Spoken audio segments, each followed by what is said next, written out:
fire department. So, yeah, I mean, maybe if we, because we're going to go into negotiations, we delayed the negotiations with IAFF. You know, we get into next year and we get to a point where they negotiate less in salaries and benefits, then the number could go down. If it goes up, then we're going to have to shore that up. But we made a best estimate for police and fire going into 21 on their labor, and that's, you know, based on where that's based on a 5-year average CPI. I will have to verify, but that's either a 5-year CPI or that's what's in their contract. 5-year CPI is 1.2%. But you're right, Mr. Chairman, this is literally flat. We're making a cost adjustments for salaries, and we're including the obligations for the bonds. And then we're going to give them a little bit of money for contractual, for their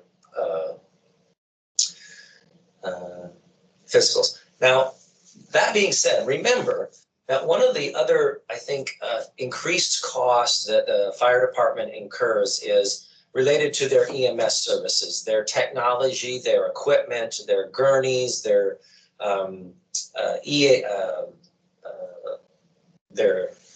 life packs, everything that they do. I forgot what they're called. Basically, the electronic devices that people use to start people's heart. I can't remember what they're called. But there's a lot of technology in that. And the voters approved a ballot measure last year to increase taxes every year, but I think it was like $800,000 to meet a need that the fire department was previously having to address within a continuation budget. That will keep their technology up to date. There won't be replacements in their bonds for that type of equipment. There won't be an increase in the need in their continuation budget for that that technology. So that has been, those costs will continue to increase, but part of a increase to the taxpayers based on that ballot, taxes will be collected to support those services. And I don't believe I don't think they're reflected in this continuation budget. And I think you're looking for defibrillator, right? Defibrillators, thank you. So thanks for the overview, Lance. One question that I've had also, in terms of, you know, in the past couple of years, I know there has been the issue of the fire department kind of coming in hot on their overtime, of course. How are they looking for 2020 as far as their overtime usage compared to what was budgeted? I think their overtime is probably going to be somewhere in about $500,000 over. And a lot of that overtime, I believe, was incurred as it relates to sort of the COVID response, and not so much as a result of people being on leave and they have to backfill that. So I think their overtime is going to be pretty close, and that should be covered either with the CARES funds or with FEMA reimbursement because they were responding. The thing that we are going to be seeing is I project that their leave cash in is going to be significant, more than their budgeting, for 2 reasons. One, they couldn't take leave because they couldn't go anywhere, or they didn't take leave because they didn't go anywhere, and they have a cap on the amount of leave they can keep on the books. And so if they have, like many of us do, the only department that does not have a cap is the police department. So we have to cash in that leave accrued this year, and it will probably be at least another $1 million that they didn't have budgeted. It may be more than that. It's probably the place they're going to come in over budget the most at this year end. Sure. I do want to acknowledge also that Alyssa joined us a little bit ago. Oh, thank you. Okay. Any questions from anyone else on the BAC? Before we continue, is this overview helpful to you? Is it helpful for you to sort of understand what you did and where we're going? Yes, it is. This is Lindsay. Thank you. Okay, thanks, Lindsay. Yeah, I concur. I think this is very good. Okay, someone asked Lila to go to the next department, which I think is going to be M&O. Let me back up for capital to fire. Nolan, as you might recall, they had, I think in their original request, they had, the chief mentioned that they have some fire stations that they are gonna need to replace. One of them was Fire Station 12. It's the one that's at Diamond and Diamond and the Seward Highway. She mentioned to you it was originally, I think, an AWU building, a water utility building that has their dispatch center in, and it has their Fire Station 12. So with their original request to have that in 2020 to start moving that along, we didn't include that. It's really basic stuff. They're working on these three things. The ambulance, I think there's a really good story here on the ambulances. I would encourage you to read this one particularly. One of the things that the fire department has been doing is, in the past, when they have an ambulance wear out, they take the chassis and the box and they replace them both. And what they were finding out is that the chassis was tired, but the box was reusable, and we weren't doing that. So what we have been doing is they have been on a plan, and this is the first year where they're going to replace, I think, one ambulance and buy two chassis. And so they're going to get a 3-for-1 or a 3-for-2 buy on this one. So, and that will happen from this point forward. They're going to continue to just buy the chassis and keep the box. And so that's a really good thing for that one, for the ambulance replacement. The facility improvements is some electrical stuff in Fire Station 1 downtown, and I think some security things downtown. So I think they got a decent plan here. Good, and I want to mention Jimmy Miner just joined us as well. Oh, good afternoon, Jimmy. Thank you. Thanks. Sorry, I'm late. Nope. So the next one we have is the M&O, and Lindsay had M&O, and so Lila's passing the controls to me, which is a dangerous thing in and of itself, but hopefully I won't touch anything. So for the maintenance and operations, I just think, they have a lot of responsibility and a lot of challenges. For the M&O, I'll just say the changes that we had made, again, their travel, their fuel. The one thing that they do,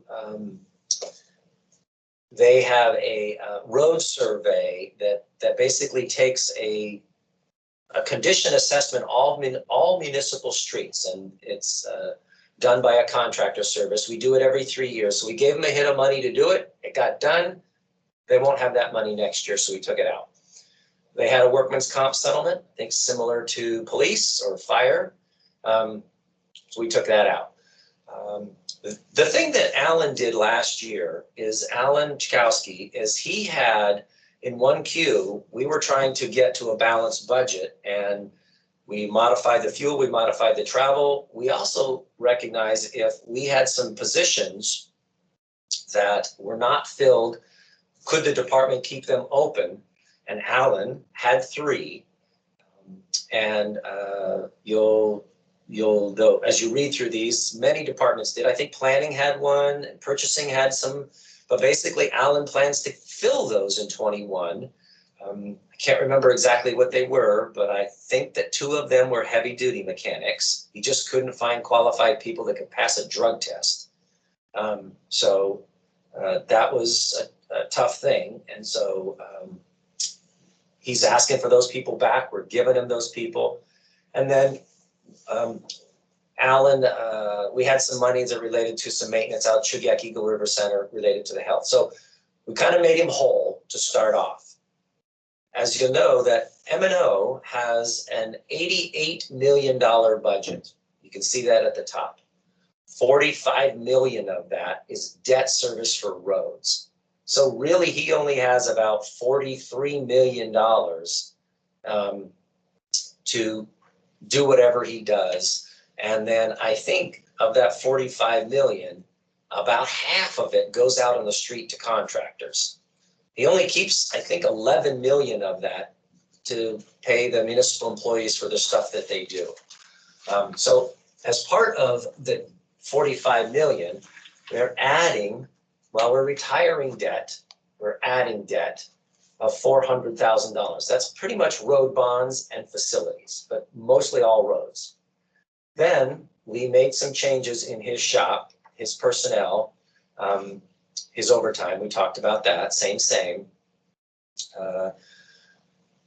I think the room tax piece has to do with Alan's responsibility to maintain facilities. I can't recall at the moment, my apologies. And then Alan's department is also responsible for the custodial contracts in all municipal buildings that are municipally owned and operated, or if we have a contract, part of our lease arrangement, I'll make up an example, part of our lease arrangement inside City Hall, we lease this building, we don't own it, but we may be responsible for the janitorial. Same thing out at the permit center. If it's not part of the lease, then we do the contracts. But for maintenance of all of the municipal buildings, the cost of janitorial is managed out of the facilities. We are asking in those contracts that our janitorial contracts, they do more cleaning, different cleaning, and more often they do cleaning. And so as it relates to the coronavirus, that contractual cost went up. Alan told us that was coming. This was what he was looking to ask for. This is an important thing. This $50,000, it's an increase in their budget, but when you look at their budget, this is revenue coming in the door from those utilities that are going to be dealing with small cell. They want to put stuff on small cell equipment on municipal owned facilities, towers, poles, whatever it might be. They pay for that, but we have to give Alan the ability to spend it. So we increase his spend budget, but we also, you'll see that we're giving him revenue in another place. This thing about the Girdwood Board of Supervisors, the facilities that are managed at Girdwood, we work closely with them. The Girdwood wants to raise their amount of dollars for maintenance. It's coming from the Girdwood Board of Supervisors. We have to give more authority for Alan and the Girdwood Board to spend, and Girdwood will pay for it, but it raises their total budget, even if it's not coming from, the area-wide taxpayers. Girdwood's paying for it, so we up that. And then the things, and I think, Lindsay, you can maybe jump in on this, but I think one of the things that Alan mentioned to us is that the state DEC, Department of Environmental Conservation, is really looking at places where we have underground storage tanks that we need to clean up or we need to replace. One of those is a hot priority, and that is, there was a time when we had a municipal maintenance shop at a place that's basically pretty close to the Brother Francis shelter. It's not under the Brother Francis shelter, but for lack of a better identification for location, it's on the 2nd Avenue easement. We got to deal with that. We got to remediate that piece of property. This is a one-time thing that will be seen in 2021. You will not see it in 2022 for this site. It may be that we see it for another site, but not for this one. If we don't clean it up, we're going to get fined. And DEC has been patient, and their patience is run out. And then we have some these other changes for changes in the bond. So I think Alan's biggest thing is, he runs a super tight ship. The comm shop is pretty good. The fleet is their danger spot. Their fleet, they have a fleet fund. There's maybe $1.5 million in it. He can tip into that to buy his fleet, but if we don't start shoring that up, and we're really looking at options to figure that out. With the new mayor coming in, she may have a different approach on how we want to deal with police, with general government. So I think this will probably be this is a conversation we are having here, but Alan has pointed out, if you don't give me new vehicles, you got to up my parts budget. And so I think we did that as well. I'll have to verify, but. And I think that the other thing that I recall about that discussion on fleet was that was also necessitating the mechanics. That was part of the need there too. And so it's sort of this, you know, an urgent need on both fronts, right? Like he doesn't have the personnel to manage the fleet, and he has an aging fleet that's becoming increasingly more expensive to maintain in the first place. Exactly right. Yep.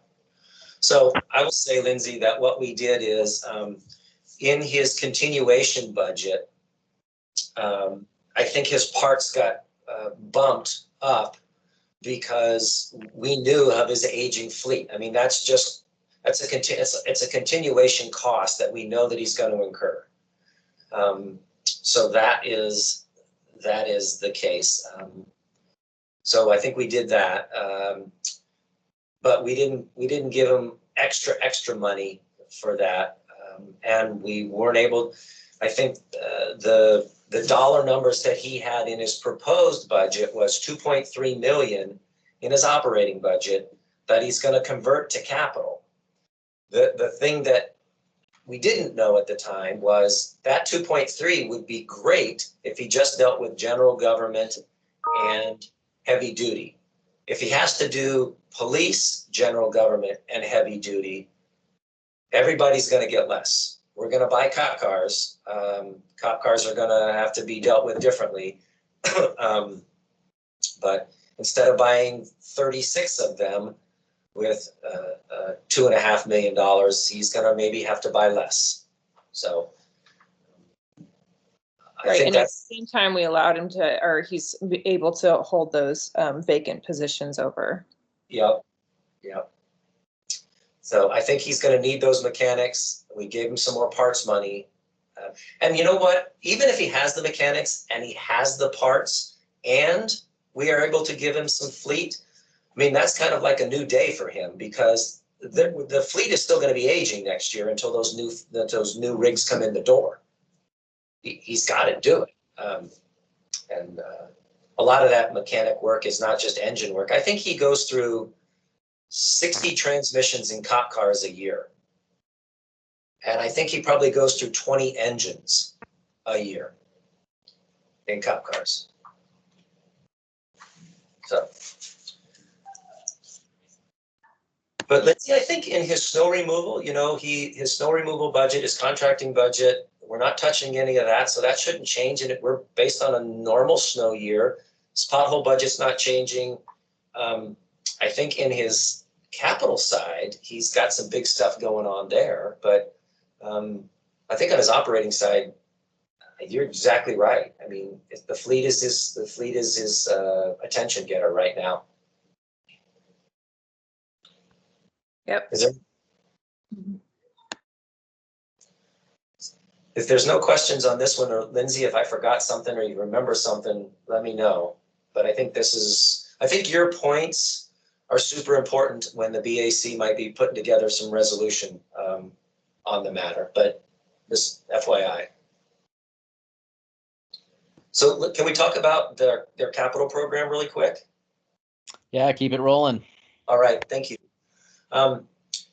So on the capital side, I think the one thing I want to point out here is Alan mentioned that they have a communication system that's interoperable. We basically are tied to the state. We're going to bond an area wide that these are the tall towers. These are most of the tall towers that you see sort of scattered around that the city uses between Eklutna and Girdwood.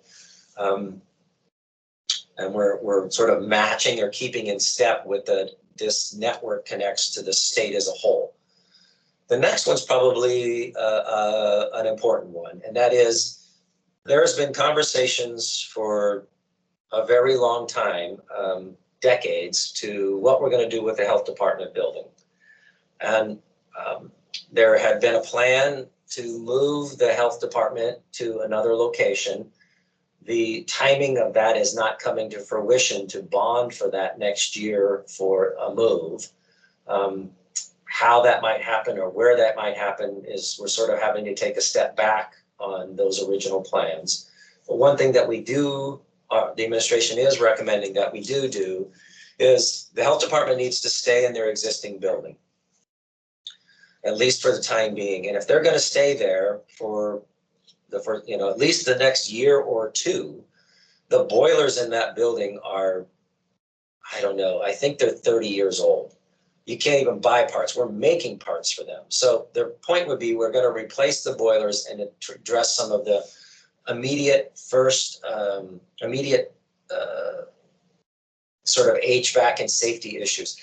If we keep the building, the boilers will be great. If we don't keep the building and the building is refurbished, then the boilers will be helpful.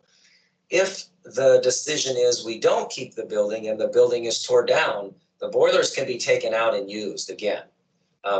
There'd probably be an expense to that, but it won't be a complete loss. So no matter what we do, no matter what path we take, the boilers I think are going to be important there. Last I heard, the building is pretty sound itself. It's the HVAC, the boilers, and the asbestos that's in the building. It's basically in the glue, in the tiles on the floor. That's a problem. So, but we have to make a decision. Are we going to go all in? And if we go all in, are we just going to revamp the floor and keep them there? Are their space needs still met? So we haven't talked to the new director about any of those things, except that given the timing, we're going to have to do something about the boilers and the immediate needs. So I'll say it's a big Band-Aid right now. The rest of this stuff is the same old, same old. The Glacier Valley City Hall, Little Bears, that 2.1 million, that was on the ballot last year. It was a separate ballot measure. It failed. It failed because it passed in Girdwood, but it didn't pass with the voters in Anchorage. Since it's a debt that it requires the full faith and credit of the municipality, area-wide voters had to also pass it. We didn't. But the administration says, let's put it back on the ballot and see if they can tell a better story. This next one is the administration is really looking at some improvements for solar panel savings. And I think I can't remember which BAC member asked for this, but they wanted some information on the return on investment. We have that. Lila, would you please remind me to send that to them? We have that information. There's 11 sites where solar panels will be put on. And then there was some analysis for return on that, and I will send those to you. But that's kind of Alan's capital program. Again, there's no fleet in this one. And frankly, if we do a fleet, there may be a point where it's area-wide. It may be that it would be part of the road bond if we do heavy vehicles, or it could be part of a police bond that we currently don't have. So those are the key things in the M&O, Lindsay, that I remembered that we talked about. But there may be some other things. I mean, I think Alan has told you that most of the municipal facilities are 30 plus years old. In the past, we relied on state grants to repair these things. And these major facility improvements, these facility upgrades, code upgrades, they're just kind of keeping track of what we have and the deferred. I will say that fire alarm replacement system, that phase 3, I think it's in the library. But that's really kind of the changes on that one. Any questions from Lindsay is there something on the capital side that you remember differently? No, I think that covers it. Okay. I'll just show you. You see that $2.3 million in the other column, fleet maintenance replacement purchases? That other means it's not bonds. That other that's taxpayer money. We're going to give Alan operating dollars and he's going to convert it to capital. That's what that 2.3 is. Okay, let's move on. Let's see who's next. We didn't talk about PM&E. Let's skip them. We didn't talk about transit. Let's skip them.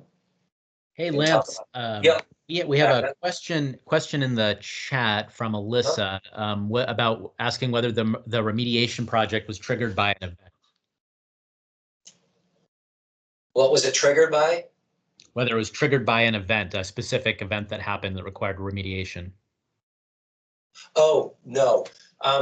Thank you for the question. It has to do with, as I mentioned, we have sites that need remediation, and then we have some immediate ones that basically we know that we have to deal with right away, that being the one for the bonds. These are ongoing known things that we need to do site contamination, some site remediation to places where in the past we had underground storage tanks and they're still there and we got to pull them. In some places they're going to get replaced with above ground tanks, in some places they're not. They're just going to get remediated. Does that answer your question, Alyssa? She says in the chat, she says yes. Yes, thank you. Thank you. Great question. Thank you. All right. I'm just going to go to the departments where you guys reviewed. So okay, parks. So Carla had parks. So Carla, in the parks world, and parks reminds me, everything that we've talked about to date, if there was any alcohol tax dollars applied to those departments, they did not show up on these sheets. They show up on a separate sheet for alcohol tax. And so I'm gonna talk about that. We can talk about that when we get to the alcohol tax, but I will mention it here.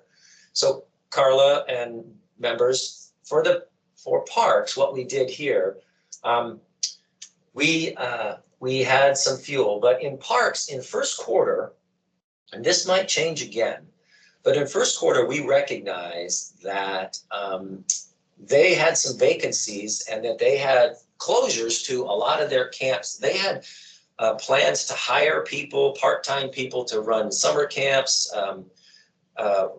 make some operations out of Kincaid and Spenard. We knew those things weren't going to happen.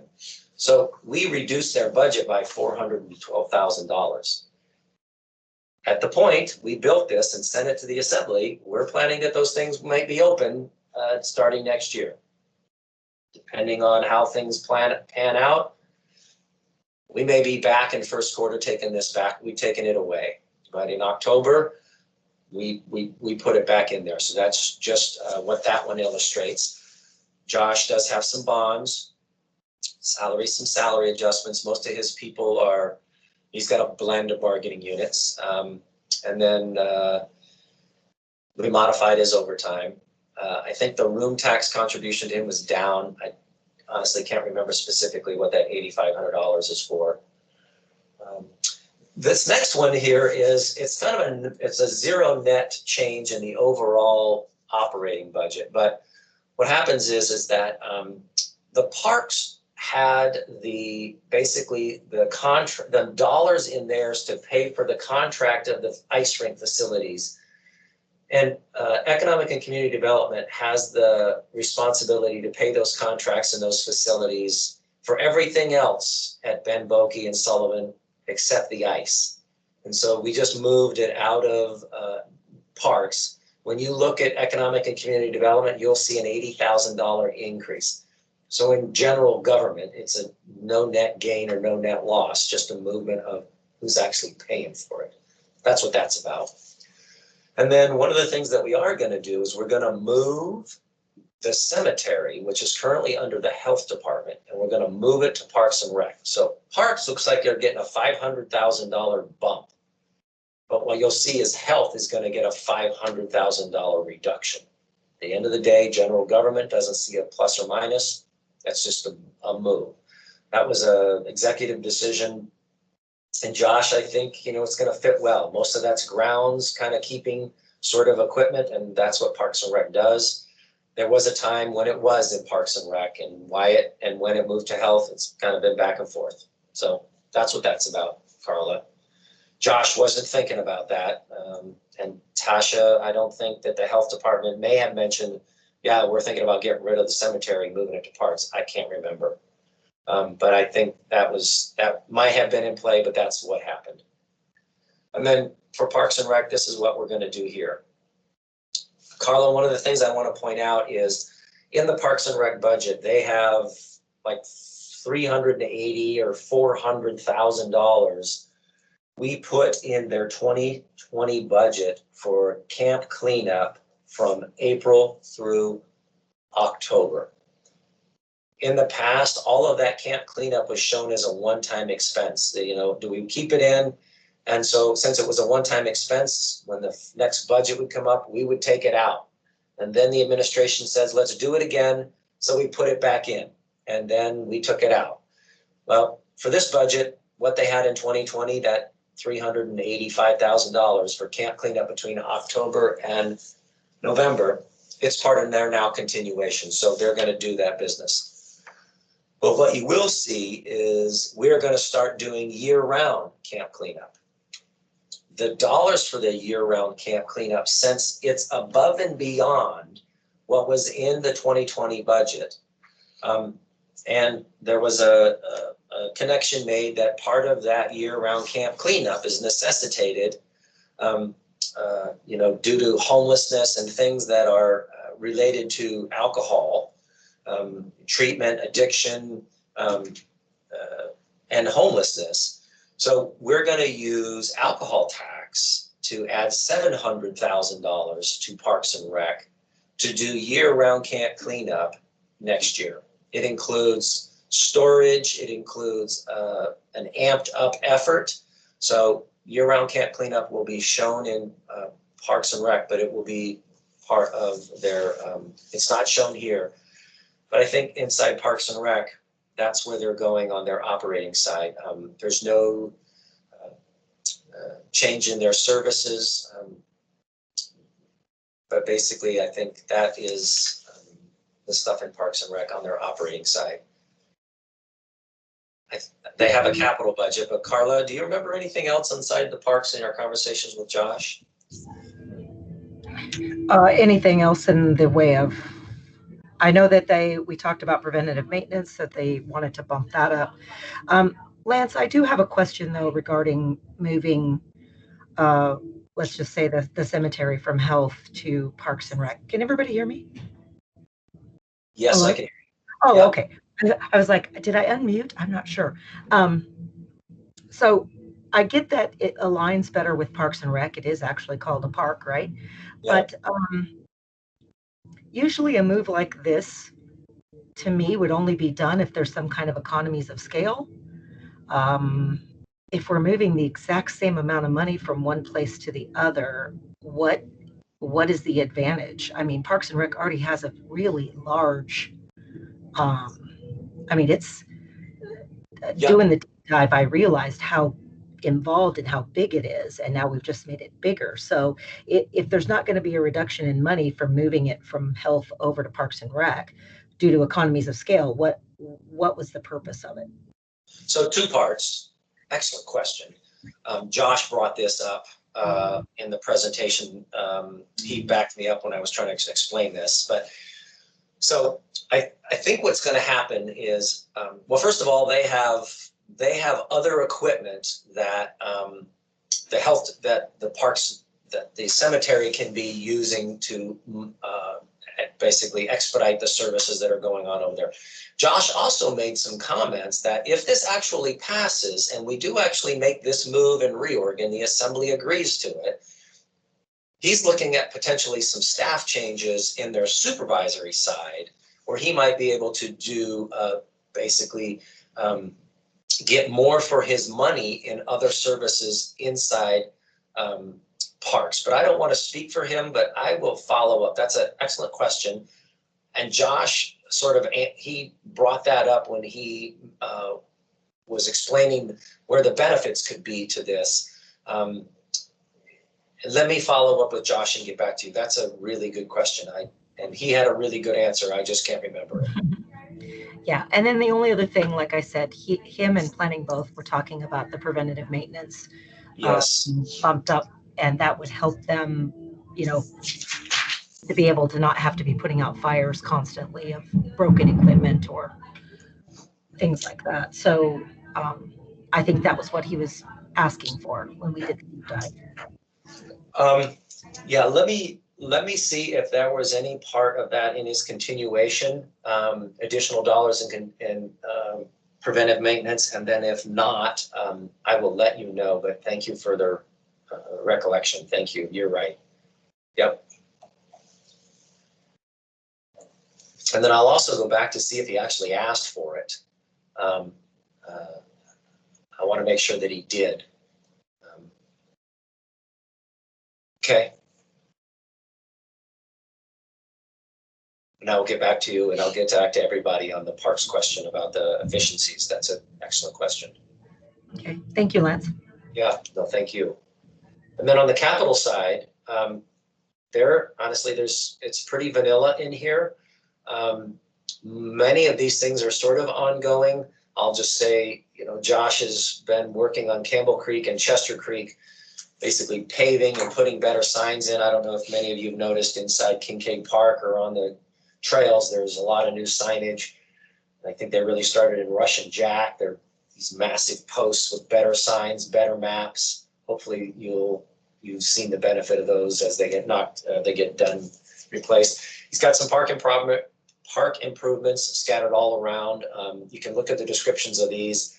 I honestly, I think that the things that are big this year, the Fish Creek Trail, sort of right in the middle. I mean, with some federal dollars, they're going to carry the heavy lift on this. This is some design and some match. This northeast, so that I think there's a description of where, but Fish Creek Trail, so where Fish Creek ends in Turnagain, they're going to try to make a connection to the coastal trail, which is good.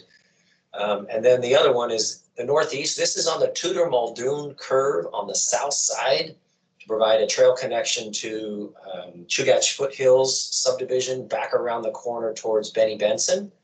I think that's where that one's going to be. And then this other one is somewhere where the Tony Nails Coastal Trail ends at 2nd Avenue. They're looking at a better way to connect to the Ship Creek Trail rather than Christensen Drive across the railroad depot and then around the corner. They're trying to figure out a way to do that. Again, it's a little bit of bond money to match a lot of federal money. So the Fish Creek and the Tony Knowles connection are brand new stuff. So super leveraging there. That maintenance shop on the Old Glen Highway, that is the Chugach Eagle River Park Service area, putting their service area dollars to places where they want to go. Josh sort of helps manage that park service area, but the dollars are to the park service area. They're not Anchorage Park Service area monies. That's what that one is. Okay, I think we're knocking them out. Police. Let's skip the alcohol tax for now. Pull up back up to real estate. Planning. Back up here. So Carla, you had planning. I had this in the category of no changes. They didn't ask for anything. We didn't do anything extra. It's really a continuation budget. I think Michelle basically says if I can have what I've got to keep going. I mean, while even the COVID is underway, she's not seeing a slowing in business. She's just seeing a different kind of business. So I think that's kind of what Michelle's message was. Through the chair, this is Carla. I know that we were dealing with Michelle having to pay out some retirement for exiting staff, and so she didn't ask for the budget to do that, or she already had the budget to do that? She has some budget for payout. one of the things that she didn't know is whether or not they were actually going to leave. She had 3 people, Carla's exactly right. She had 3 people that are 30 years of retirement that they have a large amount of potential cash in. I think it's something that when we learn a little bit more about that, it's something we're going to have to deal with in first quarter. I'll have to recall if she actually asked for it. But that's a good reminder. Thank you, Carla.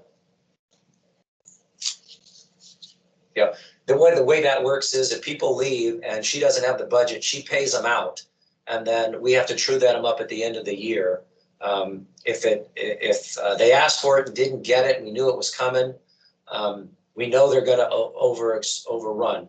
If she didn't ask for it because she didn't know, we still have to pay it out, and then we try to figure out how to true it up. But you're exactly right. She's got 3 potentials. I think the number is 30 grand collectively. Oh, that's not bad. No. Give her the damn 30 grand. Well, I'm not going to give them the 30 grand until she knows they're leaving, because otherwise she can spend it on something else. And if they don't leave, then she's got 30 grand to spend on other stuff. That's not how I roll. Fine. I know. That's the OMB in me. All right, next. Real estate. Hey, Jimmy had this one. That's $60,000. That's literally her telling us what her lease contracts need to go up. She just knows that stuff's there. That $8 million she has, like 6.8 or 7.2 is just paying contracts. No position count, no changes in anything else. I think Jimmy learned a lot about what the real estate business is. I mean, literally, they're our real estate agent. But yep, absolutely. She wasn't asking for any people. I think the one thing that's going to happen in real estate is, in the past, there's a grant that was paying for half of her position to help with housing and homelessness. That grant goes away. We are picking that up in our operating budget. And we just put that as a continuation because the services are going to continue. It's just the grant went away and we had to fill it in. That number is like 60,000. It's half a year. The grant pays for it for half of 21, but not the other half. That's at the time, that's what happened there. She doesn't have a capital program. So I think, Jimmy, when we talked to Robin, it's like, hey, I can't not pay my leases, so I got to have the money. And we gave her the money. Yep, not much to do there. Okay. I think the last one is the health department. And I'm going to have to ask, Tasha, are you still with me? Yes. So what we did with the health department is there's a lot of conversation still going on with the health department. And I'm going to sort of break it up into 2 parts here. One of them is in their direct service departments. And then they had a lot of stuff related to COVID and response and alcohol tax. So I'm going to talk about sort of their day-to-day operations, and then we'll sort of talk about the stuff in the alcohol tax. But what the health department is probably, of all of the departments, I would say the health department has probably got the most attention for a variety of reasons, all of them good, to sort of help them. They are the department the administration focused on probably most heavily in the preparation of 21. Most everyone else, I think, as Nolan mentioned, are pretty much continuous. We're making a little bit of tweaks in a couple places, but the health department is the big one. So for the health department, the top stuff there, one time, really no big story there. It's pluses and minuses. The salaries, we made the adjustments there. This is the overtime, really no changes there. So I think when we talked to the health department, they mentioned some needs, them being contractual. They know that their animal care contract is going up. They know that their cemetery maintenance contract was going up. And at the time we had this conversation, we were not thinking about the move. So what's going to happen on the cemetery maintenance contract, that $15,000? Assuming the assembly approves the move, that $15,000 will go to parks. It will not stay in health. But since it's currently there, we show it there. So we'll true that up. If the assembly makes that approve, we'll make that change. Their animal care contract's going up. The other thing is the health department has a contract. The health department has the dollars for a contract to support Brother Francis on an annual sheltering service. So this one is kind of complex, but what has happened is the Brother Francis shelter received some money from the municipality and money from the state for a total of $400,000 for an annual support. In 2019, we gave them $200,000. The state was going to give them $200,000. The state said, we're not going to give it to you. The Muni jumped in and gave them the other $200,000. In 2020, it was a similar approach. We gave them $200,000, and then that was a one-time piece. Then I think we gave them another $200,000 because the state didn't come in, and we don't know if the state's not going to contribute. So next year, in 21, the cost of those services, as much as we know when we built this together, are still going to be close to, because we don't know any different, $400,000. But, so what we've done is we're going to put in $200,000 that will cover their costs from January through June. The other thing that's going on in Brother Francis is that original contract was for them to house like 150 people. They're not going to do that anymore. Their scope of service is going to be down to something like 60, maybe 70, and for good reasons. As a result of COVID, the amount of people that they can have in the facility for shelter on the night at night is less because of, they have to have spacing, they have to meet some, COVID-related protective measures. So their ability to house 150 at that facility is really down. They're going to be housing probably, and I don't know, but what I understand is they're going to be housing people that are most vulnerable and, probably people that can't go to another shelter. So the administration basically says, we know that we're going to have to support them at some level. So let's start with $200,000. If we figure out that the cost of housing 60 people is the same amount in a year or a lesser amount, then we will find that out. And if we have to true that up, we will. So that is what this $200,000 is about. The health department had 3 general asks. One of them was they had people above and beyond their regular day-to-day, mostly nurses and epidemiologists, a lot of things that we're not proposing to add to their operating budget right here. We had proposed that those additional services that related to COVID would next year be supported with the alcohol tax.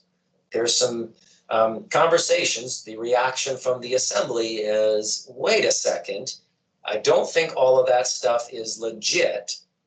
Explain yourself. And so that's what Friday's work session is about. In addition to COVID, the health department basically says, as an organization as a whole, outside of COVID, they're way understaffed. With some standards, they need more people. They need some safety officers, some training officers. They need more nurses. They need people to help shore up the health department business. We were not able to include any of those in this budget, Tasha. We don't have any extra dollars to do it unless we take it from someone else. So I'll say that the health department in the conversation, they need to continue to respond to the health crisis. We didn't use any local money to do that. We're going to use alcohol tax, or we're going to use some CARES funds. I will say, Tasha, they got $2.3 million of CARES money from the assembly of that 1.3 156 million. They got 2.3 of that allocated to respond to COVID. They hired nurses, they hired an epidemiologist. They're doing contact tracing. They're doing a bunch of stuff. They didn't spend hardly any of that money. So I think the plan is going to be, we're going to keep that money and they're not going to be able to spend it. We're going to look to allow them to spend it in 2021. So they're going to be able to keep those response services, keep the CARES money, and then it should be enough for 2021 if they were not going to use the alcohol tax. And that is a decision that I think is going to get made here in the next couple of weeks. But it's not part of their direct budget right now. They're covered with the services, either with CARES funds or with alcohol tax. We will figure that out. Hey, Lance, we had a question from Tasha. I don't know if you can see the chat, but she's asking if the money is this money being used to house people at the Aviator Hotel? No. I heard it's a group of homeless from the Sullivan that was relocated to the Aviator that is being paid for by Beans Cafe. No. So Tasha brings up an excellent point. So Beans Cafe and Brother Francis they have the contract to support the services at the Sullivan Arena. That is separate from this 200,000. This 200,000 is specifically targeted towards the services at Brother Francis. Excellent question. The dollars for the Aviator or those other facilities, they are not part of this budget here. They are part of the CARES Act funds budget. They're not part of their direct department operating dollars at this point. And Lila, can I see the chat? Yes. Okay, thank you, Tasha. Excellent question. So I think for the health department, I think, they have a lot of needs. I think we're trying to meet some of their immediate needs with CARES funds for the response. But their long-term needs, if those services that the health department lacks can be attributed as a need related in response to things for domestic violence or all of those kind of categories, domestic violence, homelessness, addiction, response to those social activities or events that occur as a result of alcohol addiction or misuse, then if we can make that case, or the department can make that case, then there's a case for making those things alcohol tax eligible. If they are not, and they are just additional requests, the only way we can accommodate those is inside the operating budget with existing dollars. And the way I look at it is we got to look long-term. CARES funds, once they're spent, they're gone. The alcohol tax, that doesn't go away. But if we can't provide the linkage, then we can't add the service. So that's the conversation the Assembly's having in the future. So Lance, we're just about 3 minutes to go, I think, left in our meeting. So as far as next steps, can you say a little bit more about the timing of when we need to have like our resolution ready for the Assembly? No later than November 12th. Yep. Okay. Frankly, the departments that got the changes were to those departments that the BAC members attended today. So unless you guys as individuals have additions that you want to speak on behalf of those departments as part of the resolution the BAC gets together, I think the only department we didn't talk about was the port, and the port's amazing and they're not making any big changes. So I would just ask those BAC members to think about that. For next week, what we'll do is I'll learn a little bit more about the alcohol tax on Friday. I think we'll just pick up this discussion unless you have a different approach on how you want to handle it. I can start putting together a resolution. I'll use last year's as a sketch. I can put my thoughts together based on what I think. And then I think Lindsay's points are good. I think Carla's points were good about maintenance, and we can start putting that together and start hashing that out next week.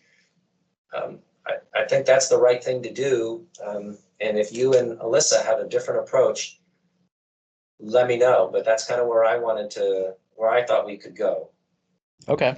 Yeah, I think that sounds really good, Lance, and Alyssa says the same thing on chat too. So, so next Thursday, our regular meeting then, and Yes. We will go. I appreciate the work session time. I think it's helpful for me to really kind of spend this time focus on those departments that we weren't able to change. That will help you maybe streamline the discussion next week. I would like to talk a little bit about AWU. Okay. On the utility side, and then maybe your sense about bond debt. Okay. Yeah. Thanks, Lance. I appreciate you walking us through all this stuff. Tasha did ask in the chat if we can have this PowerPoint emailed to us, which I agree would be really helpful. Totally. Lila will send both of them to you. Okay. Very good. Very good. Yep. Then I think I would entertain a motion to adjourn if there's nothing else then, Lance. Nothing, Mr. Chairman. All right. Is there a motion to adjourn? This is Alyssa. I'll make a motion to adjourn. All right. We have a second. I'll second. That was Lindsay. All right. Excellent. If there's no objection, then I think we can conclude our meeting. Thank you very much, everybody. Thank you. Thank you. Thank you. Good afternoon.